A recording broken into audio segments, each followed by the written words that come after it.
우리에게 주시는 하나님의 말씀은 구약 성경 스가랴 14장 1절에서 11절까지입니다. 제가 가지고 있는 성경은 구약 성경 1324페이지입니다. 주신 말씀 중에 1절에서 2절과 6절에서 11절까지의 말씀을 함께 교독하시겠습니다.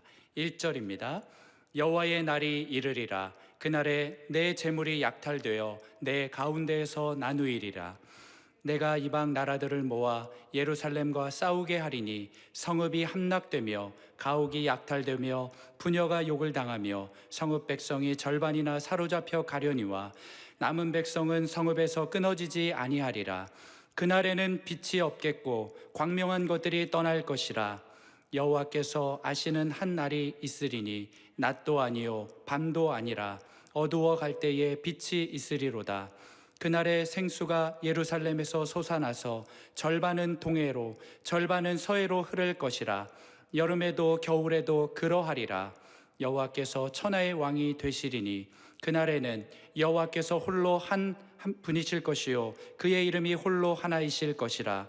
온 땅이 아라바와 같이 되되 게바에서 예루살렘 남쪽 림몬까지 이를 것이며 예루살렘이 높이 들려 그 본처에 있으리니 베냐민 문에서부터 천문 자리와 성 모퉁이 문까지 또 하나넬 망대에서부터 왕의 포도주 짜는 곳까지이리라. 함께 읽겠습니다. 사람이 그 가운데에 살며 다시는 저주가 있지 아니하리니 예루살렘이 평안히 서리로다. 아멘.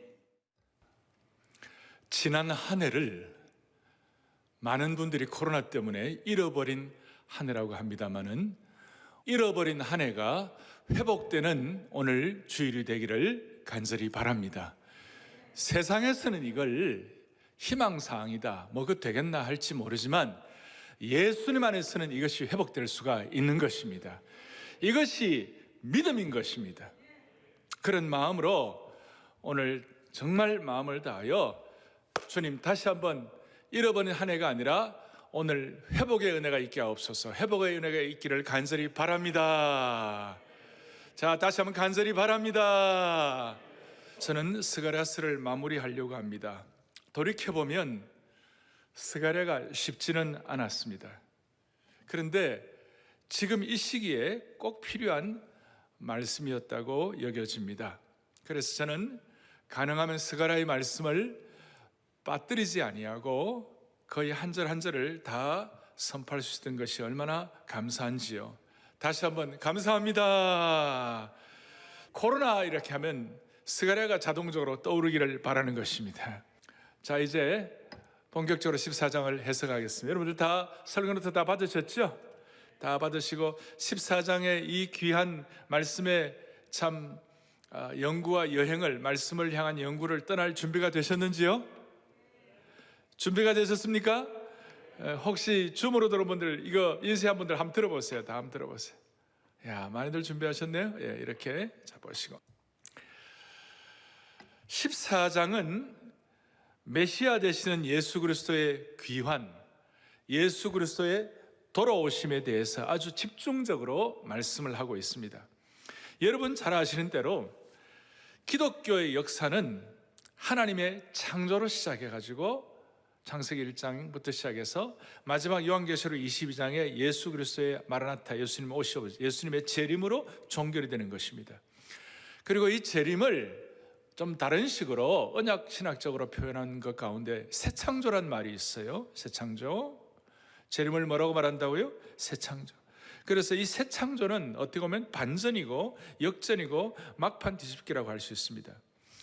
반전과 역전의 예는 스가랴서에서 예수님은 아주 겸손하게 오셨죠? 겸손하게 오셨는데 주님이 대반전 하시잖아요. 여기에 나와 있습니다마는 예수님은 새끼 나귀를 타고 오셨어요. 겸손하게. 스가랴 9장에 나오죠. 또 은 30세겔에 팔리셨습니다. 11장에. 그리고 주님은 찔리신 바가 되셔가지고 그러셨습니다. 주님은 부활의 대반전을 하시는 것입니다. 초림 때 겸손하게 오셨는데 재림 때는 천하의 왕으로 오시는 것에 대해서 오늘 4절에서 그날에 그의 발이 예루살렘 앞 곧 동쪽 감람산에 서실 것이요, 이렇게 나와 있습니다. 여기서 그의 발은 예수 그리스도의 발이고 예수님의 재림을 말씀하시는 것입니다. 완전한 막판 뒤집기라고 말할 수 있습니다. 제가 이 본문을 해석할 때에 여러분들이 한 가지 주의해야 할 상황이 있어요. 그것이 뭐냐면 이 본문을 문자적으로 해석할 것인가, 아니면 본문을 영적으로 해석할 것인가. 그래서 지금 이 4절 예수님께서 감람산에 서신다 했을 때 문자적으로 해석하는 분들은 예수님 재림하실 때 바로 이 감람산에 오실 것이다, 지리적으로 그 장소에 재림하실 것이다. 그리고 어떤 분들은 영적으로 해석하는 분들은 이것은 감람산은 상징이기 때문에 영적으로 해석해야 한다 이렇게 주장하기도 합니다. 그러나 저는 문자적으로 해석할 수 있는 분들은 문자적으로 해석하고, 또 어떤 말씀은 상징적으로 영적으로 해석을 해야 하는데, 제 입장은 좀 포괄적이고 또 계시 의존적이라고 말할 수가 있는 것입니다. 오늘 그래서 이 여자적인 것, 문자적인 것과 또 포괄적이고 상징적이고 또 계시적인 것에 대해서, 언약적인 것에 대해서는 제가 왔다 갔다 하면서 말씀을 좀 드리려고 합니다. 자, 다시 한번, 중요한 것은 초림으로 오신 예수 그리스도 메시아, 초림으로 오신 메시아께서 재림으로 다시 오실 메시아에 대한 시각을 가지고 성경을 구원사적으로, 언약적으로, 전체적으로 봐야 한다는 것입니다. 그래서 먼저 1절부터 5절까지 이 말씀을 통하여 말세에 고통할 때를 살펴보겠습니다. 1절부터 2절까지를 문자적으로 보면 예수님이 재림하기 전에 이스라엘이 말세에 당할 고통에 대해서 나옵니다. 이거는 뭐 거의 틀림이 없습니다. 문자적으로 해석해도 무리가 없습니다. 재물이 1절 2절로 재물이 약탈되고, 그날에 재물이 약탈되고, 그 다음에 성읍이 함락되고, 가옥이 약탈되고, 부녀가 욕을 당하고, 성읍 백성이 절반이나 사로잡혀 간다. 그렇게 한마디로 유혈 사태가 일어나고 예루살렘에 큰 재앙이 온다는 것입니다. 생각만 해도 끔찍한 것입니다. 앞에 스가랴 2장에서는 주님께서는 예루살렘을 눈동자같이 지키시고 불성곽으로 보호하신다고 하셨는데 대조가 되는 것 같아요. 하지만 궁극적으로는 주님은 이런 재앙을 내리는 것, 재앙 자체가 목적이 아니라 새로운 구원의 시대를 열어주는 것이 목적인 줄로 믿으셔야 되는 것이에요. 이것이 주님의 안타까운 목자의 심정을 깨달을 때 확인할 수 있습니다. 왜냐하면 그런 재앙 얘기를 하지만 바로 이어서 3절에 보니까 아주 중요한 말씀이 나오는데, 그때에 여호와께서 나가사 그랬어요. 그 이방 나라를 치시되 이왕의 전쟁 날에 싸운 것 같이 하시리라. 그 어려운 시기에, 재앙의 시기에, 영적으로 처절한 전쟁 시기에 주님께서, 여호와께서 나아가사 남은 자 백성의 절반을 구원하시고, 이 절반은 메시아를 고대하는 절반이라고 말할 수 있습니다. 그리고 좀 더 들어가면 고난의 때에 메시아를 고대하는 하나님의 백성들에게 주님이 직접 용사가 되어주신다는 것입니다. 뭐가 되어주신다고요? 용사가 되어주신다. 특별히 3절 뒤에 보니까 이왕의 전쟁 날에 싸운 것 같이 하리라. 그래서 제가 이왕이라는 걸 보면서 투와 두왕이 있나 이렇게, 그게 아니고 과거에 이전에 전쟁이 일어날 때마다 싸워주셨던 것처럼 하나님께서 전쟁의 날에 적진을 향하여 용사가 되어 출동해 주신다. 여러분 그렇잖아요? 때때로 하나님 우리에게 고난을 허락하세요. 영적으로 보면 사탄의 끝모를 모략과 사탄의 어떤 능력 때문에 우리가 재난을 당할 때가 있어요. 그러나 그 순간 하나님은 자기 백성을 위하여 용사가 되어서 나가주시는 주님이심을 믿고 찬양하는 것이에요. 그때 하나님은 우리를 위하여 하나님의 백성을 잊지 않으시고 싸우시고 출동하시는 하나님이심을 믿습니다. 영적 전쟁에서 순간순간마다 하나님의 백성들을 향하여 필요할 때마다 출동하시는 하나님이심을 믿습니다. 그래서 3절에 여호와께서 나아가사 싸우시리라, 이 말씀을 꼭 기억했으면 좋겠습니다. 여기뿐만 아니라 성경 곳곳에서 우리를 향하여 주님께서 친히 싸우시고 대신 싸우시는 것 위에 나온 거예요. 역대하 32장 8절에 보니까 우리의 하나님 여호와시라, 우리를 어떻게 싸우신다고요? 대신하여 싸우신다. 신명기 3장 22절에 보니까 뭐라고 나와 있냐면 너희를 위해 여호와께서 어떻게 싸우신다고요? 친히 싸우신다. 오늘 다시 한번 우리의 마음속에 수많은 환난과 고난의 때가 있다 할지라도 하나님이 용사가 되어주셔서 우리를 위하여 친히 싸워주시고 대신 싸워주시는 것을 찬양합니다, 이거예요.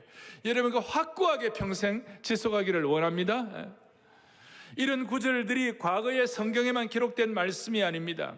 지금 하나님의 자녀된 모든 사람들의 삶에 역사하시는 현재 진행형 말씀인 줄로 믿으셔야 되는 것입니다. 주 안에서 사랑하는 형제자매 여러분, 고난의 때에 하나님께서 우리를 위하여 대신하여 싸우신다는 이 말씀이 반드시 우리의 현재 실존의 삶에서 경험되고 체험되어야만 하는 것입니다. 무슨 말인가 하면 저와 여러분의 삶의 현장에서 우리를 위해 싸우시는 하나님을 경험하지 못한다면 우리가 세상 사람들과 다른 것이 뭐가 있겠습니까? 이 코로나 시기에 우리 사랑하는 교우들, 줌으로 들어오는 분들, 모든 형제자매 여러분, 우리의 삶의 현장에서 주님이 우리를 위하여 대신 싸워주시는 것을 체험하고 경험하지 못한다면 우리는 세상 사람들과 다른 것이 뭐가 있겠냐고요. 지난주에 우리는 예수님의 떡과 잔을 가지고 미라클 밀이라고, 기적의 떡이라고, 기적의 음식이라고 떡과 잔을 기념하면서 은혜 주시기를 소원했는데, 오늘은 우리가 미라클 밀 대신에 미라클 워드, 다시요, 세상 사람들은 이게 되겠나? 라고 얘기하지만 우리는 믿음의 눈을 가지고 하나님 바라보는 것입니다.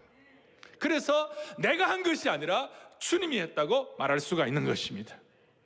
이런 의미에서 시편 116편 시편 기자는 뭐라고 얘기하느냐? 주께서 내 영혼을 사망에서 건져주셨다. 내 눈을 눈물에서 회복시켜 주셨다. 눈물이 아니라 기쁨의 은혜가 되게 하셨다. 내 발을 넘어짐에서 건져주셨나이다.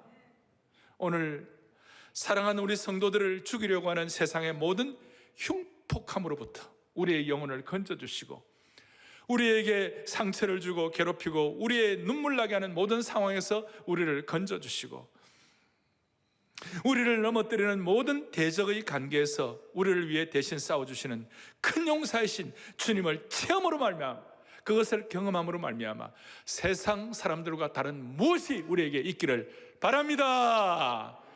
모든 우리 주문들 바랍니다. 살아있는 하나님의 말씀이 지금 작동해야 하는 것입니다. 하나님이 우리를 위하여 어떻게 싸우십니까? 우리를 위해 싸우시는 증거가 무엇입니까? 고통의 때에 하나님 우리를 위해 싸우시는 증거, 하나님의 증거가 무엇인가? 우선은 4절 5절에 대자연계 지각 변동이 나오는 겁니다. 4절에 다시요, 그날에 그의 발은 누구의 발이라고? 예수 그리스도의 발입니다. 그의 발이 감람산에 서실 때 큰 지진이 일어나가지고 산 가운데가 쫙 갈라졌어요. 동서로 갈라져가지고 매우 큰 골짜기가 되고, 산 절반은 북으로 절반은 남으로 되고 큰 계곡이 생겼어요. 특별히 8절에 보니까 지하에 샘이 흘러가지고 반은 사해로 나머지 반은 지중해로 흘러들어가는 그런 참 기이한 현상이 있어요. 이 산이 갈라질 때에 5절 보니까 뭐라고 나와 있느냐면 너희가 그 산 골짜기로 도망하는 거예요.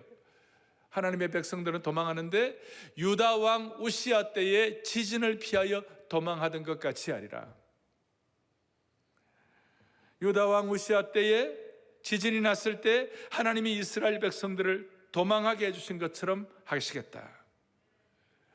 그리고 그 순간 놀라운 일이 일어나는 것입니다. 그 순간 5절에 나의 하나님 여호와께서 임하실 것이요 모든 거룩한 자들이 주와 함께 하리라 그랬어요. 감람산 위에 두 발을 딛고 서 계신 이 말씀은 요한계시록이나 시편 2편에 나오는 철장 권세를 가지고 불꽃같이 심판하시는 하나님의 철장 권세와 연결이 되어 있고, 특별히 5절 후반부에 모든 거룩한 자들이 주와 함께 하리라 그랬을 때에 예수님이 재림하실 때 홀로 오시는 것이 아니라 주와 함께 누가 오신다고요? 거룩한 자들과 함께 오리라. 이 거룩한 자들은 구약에 있는 신앙 선배들, 신약에 있는 선배들, 우리의 선조들, 그리고 천사들도 이 거룩한 자들에 포함되는 거예요. 그러니까 데살로니가라든지 골로새서에 나오는 천사들과 함께 주의 호령과 나팔 소리로 신이 강림하시리라 하는 그것을 오늘 동일하게 여기서 볼 수가 있는 것입니다. 이제 오늘 저는 고통의 때에 우리를 위하여 싸우신 주님에 대해서 말씀을 드렸고, 두 번째로는 이제 새 창조의 놀라운 반전이 있습니다. 6절부터 8절까지 말씀의 어떤 중요한 부분으로 들어가고 있습니다. 여기에 6절, 7절에 아주 전형적인 특별한 회복 사건을 말씀을 하고 있는데, 6절에 뭐라고 나와 있냐면 주의 날이, 그 날이 오면 햇볕도 차가운 달빛도 없어진다. 무슨 말이냐? 그 날이 오면 빛이 사라진다는 것입니다. 주의 날이 임할 때 빛이 사라진다. 여러분, 이 빛은, 여기서 말하는 빛은 해와 달과 별과 같은 그런 발광체의 빛을 말하는 거예요. 이 빛이 사라진다. 이거 어떻게 보면 어둠이 임하는 거 아니에요? 물리적인 이 빛이 다 사라진다 했을 때 이거는 굉장히 심각한 거 아닙니까? 그런데 저는 그것을 이 빛이 사라지면 어떡하나 하고 부정적으로 어렵게 마음을 생각하고 어떻게 나 고민을 했는데, 말씀을 해석하다 보니까 빛이 사라지는 것이 부정적인 것이 아니에요. 여러분, 빛의 부재는 새 창조의 반전을 이루는 것입니다. 창세기에도 보면 어두움 가운데 있을 때 빛이 있으라 할 때 빛이 있었던 거예요. 그러니까 어두움 이후에 빛이 오는 거예요. 빛의 부재가 새 창조의 반전이라는 거예요.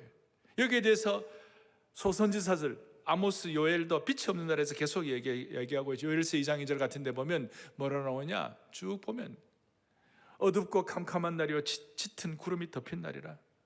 이와 같은 것이 옛날에도 없었고 이후에도 되도록 없으리라. 그래서 심판의 날은 본래 빛이 없는 날이에요. 근데 오늘 중요한 것은 우리가 스가랴를 계시 의존적 사색을 하고 해석을 해볼 때 빛의 사라짐은 그것으로 끝나지 아니하고 새로운 빛의 출현을 예고하는 것이. 다시요, 빛의 사라짐은 어둠으로 끝나지 아니하고 새로운 빛의 출현을 말씀하는 것이. 그러니까 고난의 때를 지나고 마침내 새로운 회복, 새 창조, 새 반전의 길이 열린다는 것을 의미하고 있는 것이. 빛의 부재는 새 창조의 반전을 가져온다는 겁니다. 그래서 6절에 보면 뭐라고 나오냐, 빛이 없겠고, 7절에 보니까 빛이 있으리라. 빛이 없어졌는데 빛이 오는 것이에요. 이것이 너무 신묘막측한 것이에요. 6절에 다시 뭐가 없겠고요? 빛이 없다. 빛이 없다면 그것이 부정적으로 끝나는 것이 아니라 7절에 새로운 빛이 오는 것이에요. 이 대반전이에요. 그리고 이 새 창조의 반전은 단순한 빛이 아니라 변하지 않는 하나님의 찬란한 영광으로 대치되는 것입니다. 찬란한 영광의 하나님의 그 영광의 순전함과 장엄한 광채가 뒤덮는 것을 말하는 것이. 그리고 우리가 창세기 1장, 지금까지 우리가 물리적으로 오늘 현재 이 3차원의 창조의 세계에 낮과 밤의 주기의 문제가 다 사라지고 낮과 밤의 주기와는 다른 완전히 새 창조, 새로운 빛의 개념이 나타나게 되는 겁니다. 따라서 새 창조의 대반전은 밤이 없고 빛만 비추는 날이 될 것입니다. 옛 창조는 낮과 밤으로 특정 지어지는 옛 창조의 형태가 있는데, 이 옛 창조의 낮과 밤의 물리적인 형태가 다 사라지고 새로운 창조의 시대가 도래한다는 것입니다. 할렐루야. 여러분, 이걸 얼마나 깨달았는지 주여 말씀을 깨달을 수 있는 영안을 열어 주옵소서. 그래서 가장 대표적인 새빛, 영원한 빛, 옛 창조, 옛날 어두움이 사라지고 새빛이 오는 것에 대한 가장 대표적인 것이 이사야 60장 19절 20절에도 말씀이에요. 저는 이 말씀을 가지고 수십 번 읽고 설교를 하고 했어요. 그런데 오늘 이 말씀과 연결되면서 너무 가슴이 뛰었어요. 이사야 60장 19절 20절 이 말씀을 여러분들이 전에는 잘 몰랐어요. 왜냐하면 이사야 60장 19절 20절 뒤에 우리 교회 제자언론의 어떤 금과 옥조라고 말할 제자언론의 약속의 말씀이라고 말할 수 있는 그 적은 자가 천을 이룰 것이요 그 약한 자가 강국을 이룰 것이라. 21절 22절 때가 되면 나 여호와가 속히 이루리라. 할렐루야. 그 우리가 너무 잘 알아요. 잘 아는데 중요한 것은 19절 20절을 알아야 되는 거예요. 다 같이 우리 또박또박 크게 합독하면 이제 이해가 돼요. 같이 하겠습니다. 다시는 낮의 해가 내 빛이 되지 아니하며 달도 내게 빛을 비추지 않을 것이요 오직 여호와가 내게 영원한 빛이 되며 내 하나님 내 영광이 되리니. 그 다음 20절 다시는 내 해가 지지 아니하며 내 달이 물러가지 아니할 것은 여호와가 내 영원한 빛이 되고 내 슬픔의 날이 끝날 것임이라. 할렐루야. 전에는 이게 다시는 내 낮의 해가 내게 내 빛이 되지 아니하고 밤에도 빛이 비추는 이러면 나쁜 거 아닌가? 이거 무슨 뜻인가? 그게 아니고 하나님의 새 창조의 대반전을 일으키셔가지고 옛 창조의 어둠의 역사는 물러가고 영원한 빛의 새 창조의 대반전이 일어났다는 것입니다. 그래서 여호와가 우리의 영원한 빛이 되는 것을 찬양합니다. 찬양합니다. 그리고 바로 이어서 그 작은 자가 천을 이루고 그 약한 자가 강국을 이룰 것이라. 때가 되면 나 여호와가 속히 이루리라. 그래서 저는 오늘 이 의미가 여러분 다 못 깨달아도 완벽하게 못 깨달아도 어느 정도만 깨달아도 조금만 깨달아도 평생 새 힘을 얻을 수가 있습니다. 평생 믿음의 용량을 키울 수가 있는 것입니다. 이걸 조금만 깨달아도 어떤 경우에도 평생 새로운 반전을 할 수가 있는 것입니다. 평생 이거 좀 깨달을 때 하나님의 역사가 일어나는 것입니다. 역사가 일어납니다. 조금만 깨달아도. 이걸 우리 현실에 적용하면 우리 주님이 오실 때는 지금 핵발전소, 태양발전소, 석탄발전소 다 문을 닫아야 합니다. 가로등도 다 필요 없을 것입니다.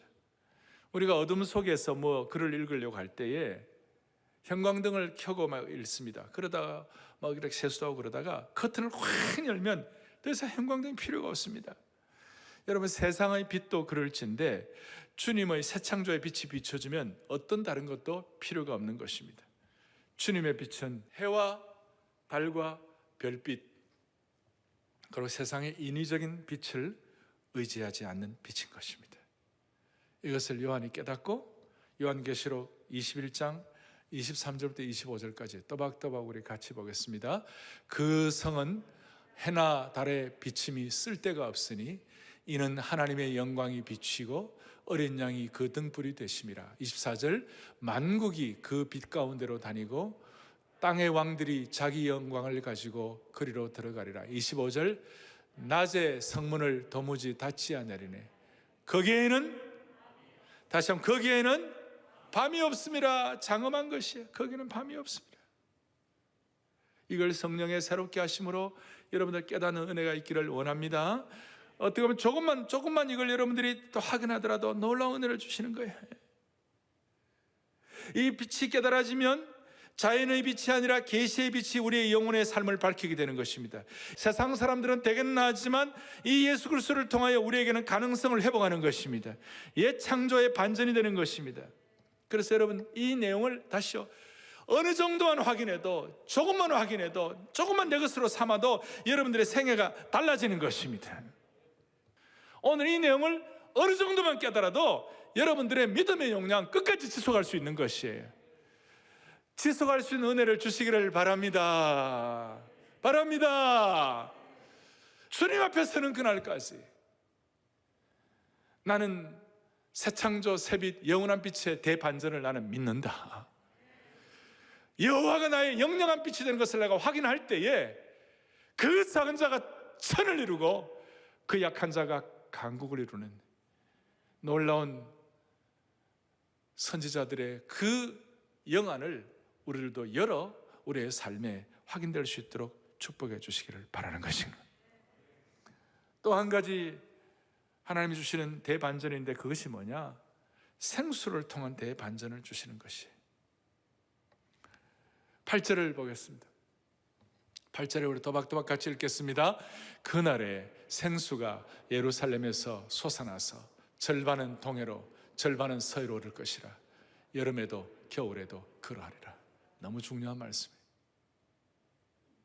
오늘 이 생수가 예루살렘에 솟아난다는 이 말을 나중에 에스겔은 성전과 연결해가 성전 동편에서 물이 흘러나온다 그랬고, 오늘 이 예루살렘을 우리가 예루살렘이라고 문자적으로 해석하지 아니하고 이 예루살렘은 오늘 교회라고 해석해도 전혀 무리가 없는 것입니다. 맞습니까? 그래서 오늘날 생수가 교회에서 솟아나가지고 이 이스라엘의 예루살렘에 생수가 솟는다는 것은 엄청난 것이에요. 왜냐하면 이스라엘과 예루살렘은 항상 물 부족 국가였어요. 물이 없었어요. 물이 부족했어요. 당시에 이집트는 나일에 끊임없는 물이 있었고, 저 페르시아에는 유프라테스, 티그라스 같은 그런 바벨론 이런 데는 그 큰 강들이 있어가지고 하는데, 이스라엘은 요단강 해봐야 뭐 그렇게 크지 않아요. 항상 물 부족 국가였어요. 그래서 메마른 유다 땅에 이스라엘에 물이 넘쳐른다는 것은 결정적인 축복이 되는 것이. 시온의 생수가 1년 내내 동서로 오른다는 것이. 그리고 이 강의 모든 생물과 물고기로 다, 그리고 계절의 여름과 겨울에도, 그 말은 계절에 상관이 없이, 환경에 상관이 없이 생수가 공급된다. 생수를 통한 새 창조요, 대반전을 말씀하고 있는 것입니다. 저는 참 부정함이 너무 많아요. 그런데 제 약속의 말씀 중에 하나가, 너는 물된 동산 같겠고 물이 끊어지지 않은 샘 같을 것이다. 이사야 58장에는 그 약속, 너는 메마른 인생, 메마른 곳을 다 풍성하게 하고 그 척박한 곳을 풍성하게 하는 물된 동산 같은 인생 될 것이다. 또 하나님께서 너는 수가성 우물가에 있는 처럼 너는 메마른 인생이지만 주님을 신뢰하는 그 순간 날마다 솟는 샘물의 은혜를 주시리라.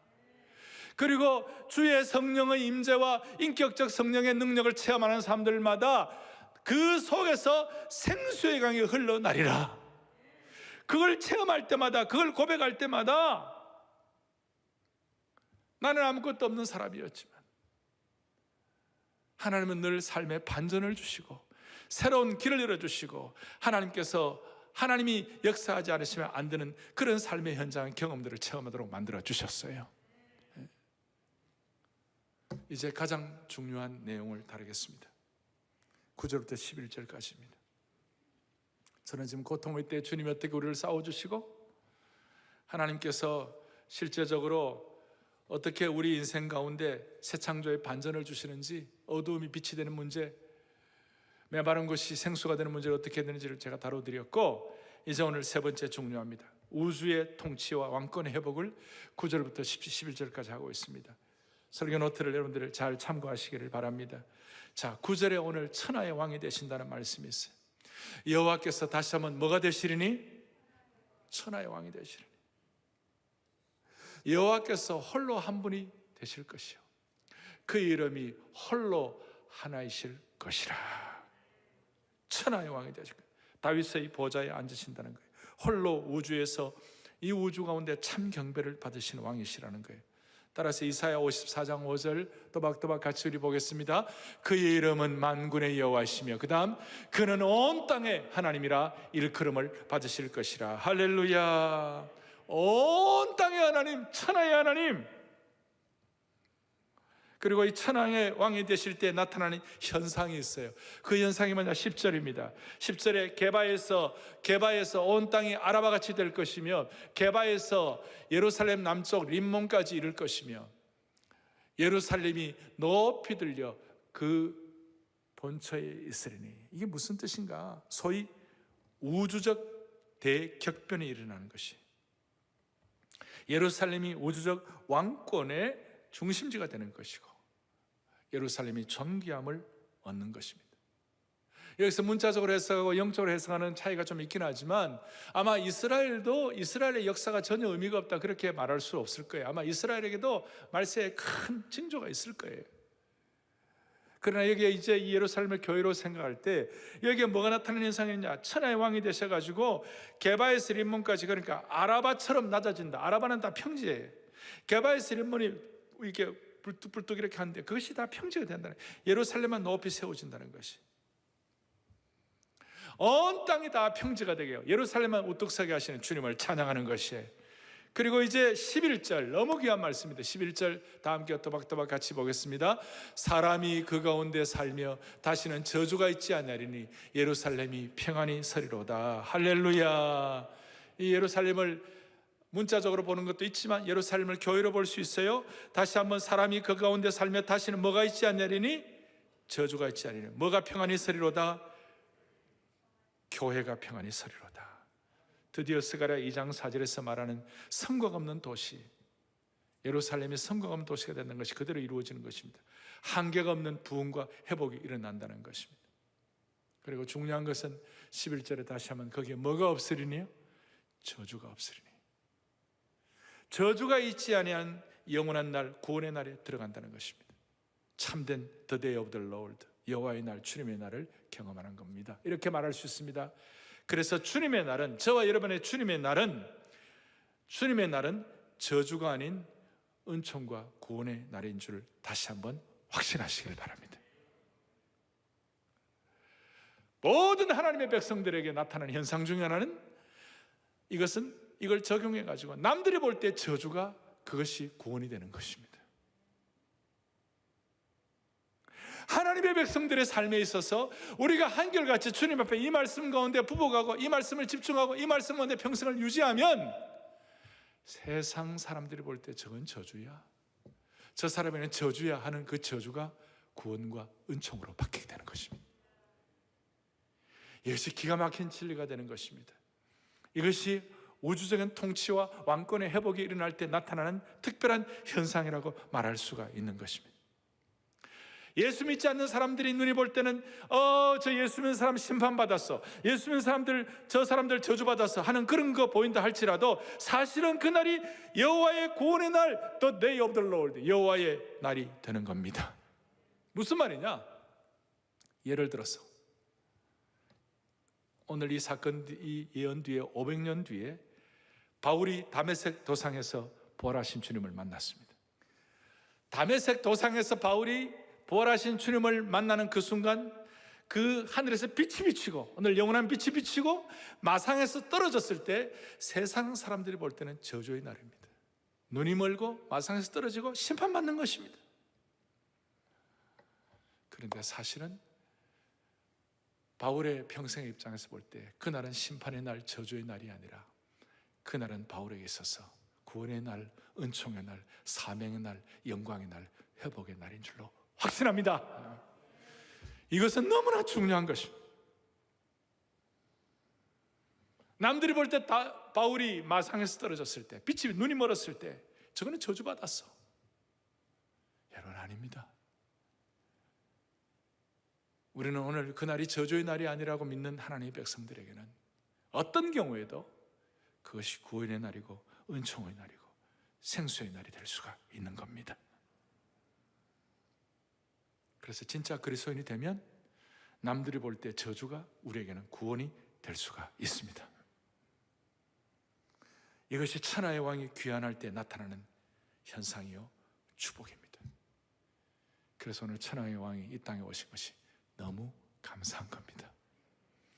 이걸 이사야가 눈을 떠봐가지고 너무 귀하니까, 너무나 귀한 말씀, 여러분 이사야 9장 6절에 있는 말씀, 너무나 잘하는 말씀 다시 한번 또박또박 보겠습니다.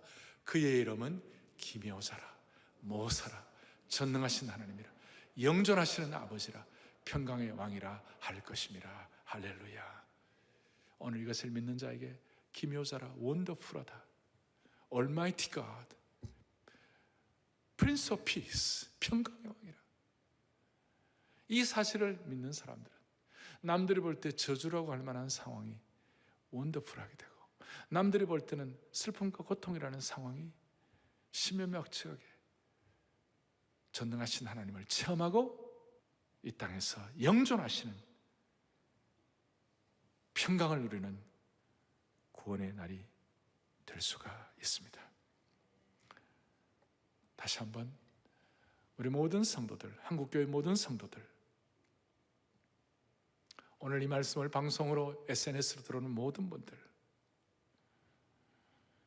참된 새 창조와 참된 구원의 날, 참된 생수가 있으면 심판의 날이 구원의 날로, 어두움이 빛의 날로, 메마른 날이 생수의 날로 바뀌는 것을 확신하기를 바랍니다.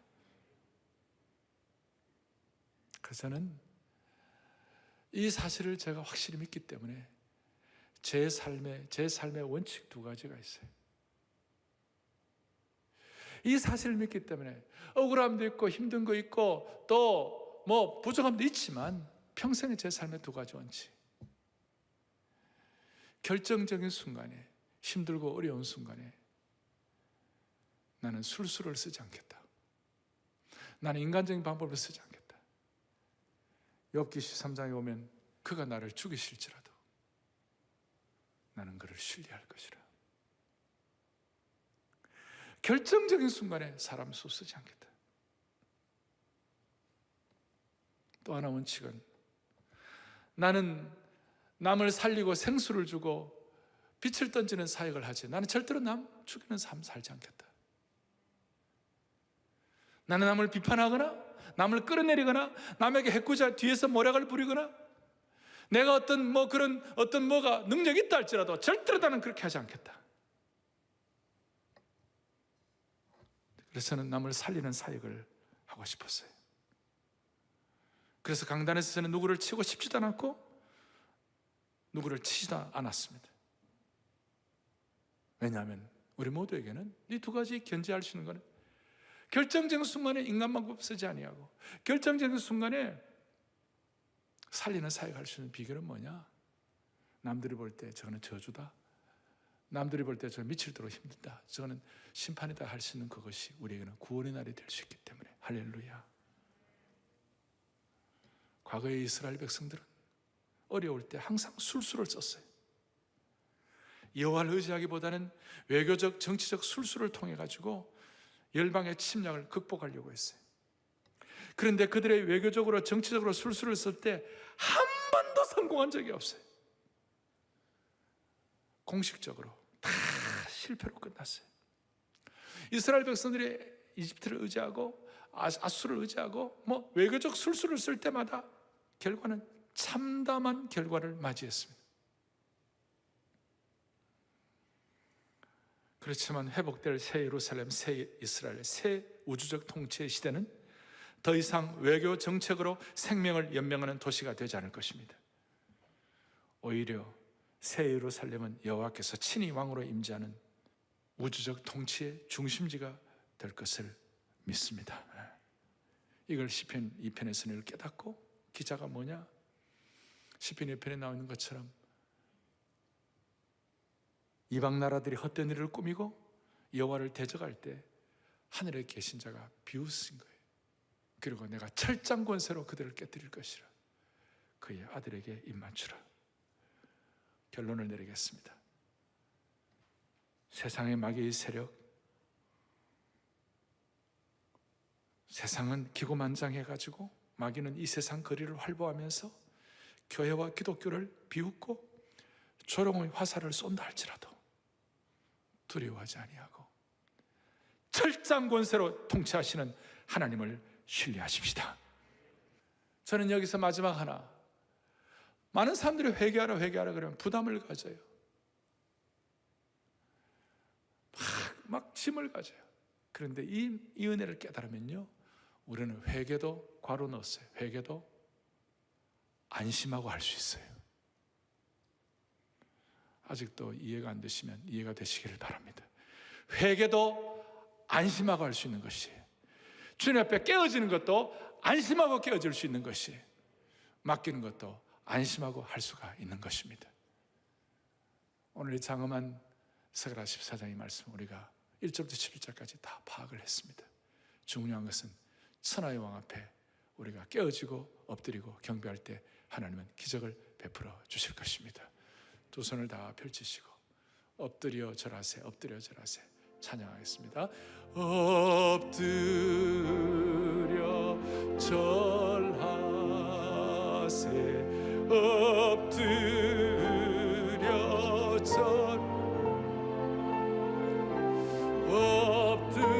엎드려 절하세. 구세 천하의 왕 오시네. 천하의 왕 오시네. 천하의 왕 오시네. 천하의 왕 오시네. 구세주 났네. 가슴에 손을 얹겠습니다. 오늘 텅 빈 안아주신 본당을 보면서 마음이 많이 아프지만, 그러나 사실 여기 텅 빈 것이 아니라 꽉 차 있는 줄로 믿는 것이에요.